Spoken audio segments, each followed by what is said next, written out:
I've learned these last 6, 7 years are comparable to lessons I learned when you first grow up, when you're 5, 6, 7. In Louisiana, Liz Maria has a vendetta against me. A hatred vendetta against me. Let's jump straight into the tea, because hold up, this one is layered.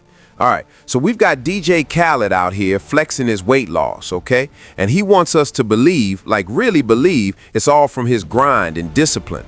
But listen to this, he's also blasting Drake records non-stop because he's clearly trying to get back in Drake's good graces. He's been teasing that Drake would be on his album since 2024. Remember when he was shouting Drake on my album 2024 all through 2023? It's 2026 now, still no Drake. Drake pulled his tracks in 2024 after Khaled filmed that wild little movie to announce the album without clearing anything with Drake first. And now Khaled is out here promoting WGOI. WGOI is basically one of those GLP-1 weight loss programs, and I had to double check what that even was. It's one of those take a pill and drop weight situations. They're charging around $45 a month. I'm gonna be real with you. I'm not sold on popping pills like that. That's my take. From what I've seen, Serena Williams and Charles Barkley have been pushing this stuff too, so I guess it is what it is. Clearly it's working for some people, but still, it's a pill. Now, shifting gears, Master P says he turned down a $10 million Super Bowl commercial. Do you actually believe that? Maybe back in the day. I don't know, because he actually sat down for a long, detailed interview with TMZ about all of that. I just can't picture him really turning down that kind of bag. Not gonna lie. Now listen, Master P is a certified hustler, right? So yeah, he's still getting money, because right now he's got all these ventures popping, especially with him getting into the food business. That's the kind of lane where people keep coming back to buy, so the checks don't really stop. Now he claims he passed on a certain commercial with a certain brand because his integrity isn't for sale. I mean, I respect the principle in theory, but hold up, a lot of folks are calling cap, and honestly, I'm calling too.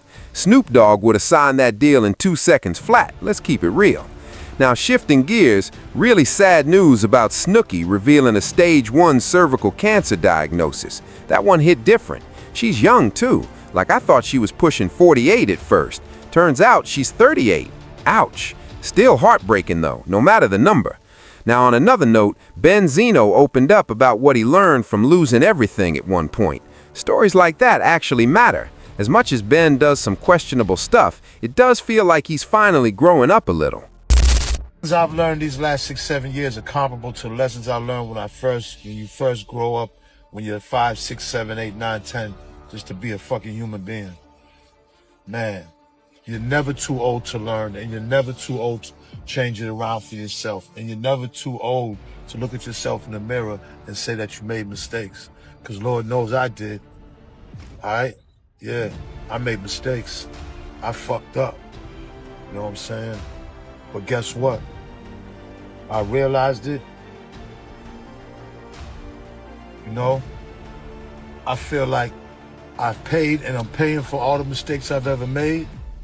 And I feel like God didn't put me in the back of the line. He actually put me in the middle of the line. And now I'm kind of getting close to the front, to be honest. Oh, that's good, man. I mean, you know, I'm glad to wait. And then he said, I don't want to hear no complaining. See, another thing is, when God gives you your lessons and he sits your ass down and things are way different from what they was, you better do it. You better not fucking complain about it. That's real. And listen to this. It's happened to me, it's probably happened to you, and it definitely happened to Benzino. Benzino was really on top of the world at one point. He had Benzes, money flowing, all that flashy stuff. He was tied to a major magazine run and really had his moment. But hold up. Every move we make comes with consequences, and sometimes the bill shows up later. Now I see him trying to be present for his son. He's also been making efforts to patch things up with Coi Leray, but let's be honest, sometimes the damage is already done. Still, I'm glad he's not online beefing with her anymore. I'm really glad that chapter is closed. Because watching a parent go back and forth with their kid on the internet is just painful. Even when your kid swings at you publicly and you clap back, it's messy. So yeah, I'm happy he's not responding anymore. That's growth. That's maturity, period. Now, switching lanes, Vibes Cartel just picked up a McLaren and is flexing how much bread he ran up on tour. He made serious money last year, like serious money. We're talking millions on millions. He even popped up on Cactus Jack Records with Travis Scott and ran the touring circuit heavily.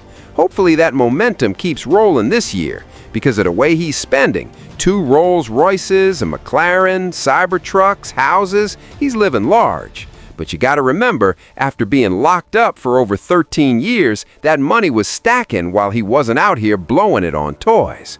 Of course he took care of his people, but he wasn't splurging on cars and all that for himself. Now, Boosie reacted to the Louisiana Attorney General taking him to court over using a deceased student's likeness. The name slipped my mind at first. It was about promo ads for Boosie Bash using Caleb. What was his last name again? Right here. Investigators say Boosie Bash used the image and name of late Caleb Wilson without the family's permission. The issue came from promo flyers and all that.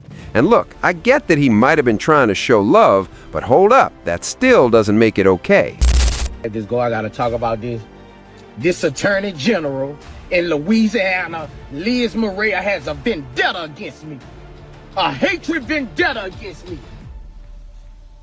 People been telling me over 15 years, this lady has a vendetta against me.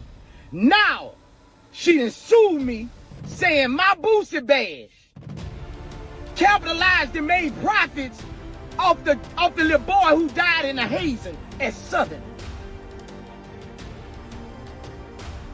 We trying to show somebody, look, and this how you do me. I profited off his hazing, really? A badge that's successful 8 years in a row? No fights, no shootings, nothing. This the best you can do to try to take me down? And Louisiana should speak up for me. Louisiana. I can't let this go. I gotta talk about this. Okay, I hear him on that. And listen to this. It does feel like he's being targeted. But hold up, Boosie. I'd move real careful if I were you. You just slid by a federal case with a light sentence, like real light. So don't go poking the bear. Anyway, shifting gears, Floyd Mayweather Jr. is supposedly coming out of retirement to jump back into pro boxing after an exhibition with Mike Tyson. After that, the 48-year-old 50-0 legend, who last fought professionally in August 2017, is talking about doing it again? Bro, make that make sense. He's been on record saying, "I'm never fighting professionally again. I've got more than enough money. I'm good." Then he turns around and acts like head trauma isn't a real risk. Why not just sell off some of the excess, tighten up the lifestyle, and chill? Why keep stepping back into the fire, my guy? None of that stuff defines who you are anyway. I honestly don't get the urge to fight again. The Mike Tyson versus Floyd Mayweather exhibition? Sure, I can understand the spectacle, but coming back for real fights after that, too? Of course, 50 Cent had to jump in with his 2 cents. He straight up said, "It looks like Floyd is broke. Got a box till you drop, champ," he joked, and said nobody's trying to watch that. Boxing isn't really moving the needle like that right now. He might pull some attention, I'm not gonna lie. He could definitely get eyes on him. But listen to this. Is that $324 million bag from Showtime that didn't go through? Yeah, that had to sting. And let's be real, his lifestyle isn't cheap. The upkeep alone is wild. Now hold up, make sure you smash that like button and hit that subscribe button. I'll catch y'all in the next one, but for real, please subscribe. A lot of y'all are watching and not subscribing. That part matters heavily. Subscribe, subscribe, subscribe. Most of the people who tune in still aren't subbed. Hit that like button, share the video. Let's beat the algorithm. The algorithm changed and things are shaking up. If you're trying to run ads on the channel, I've got 3 slots open right now. And listen, I'm gonna over-deliver on these because it's a slow season. The year doesn't really pick up until around April or May. The first 3 months are always slow. I get that. That's why I'm cutting prices right now, because the momentum isn't crazy yet. Not as many videos drop during this stretch, and I've got to move accordingly. Once things pick back up, prices go back up too. But I really appreciate the support. Smash that like button. Smash the subscribe button.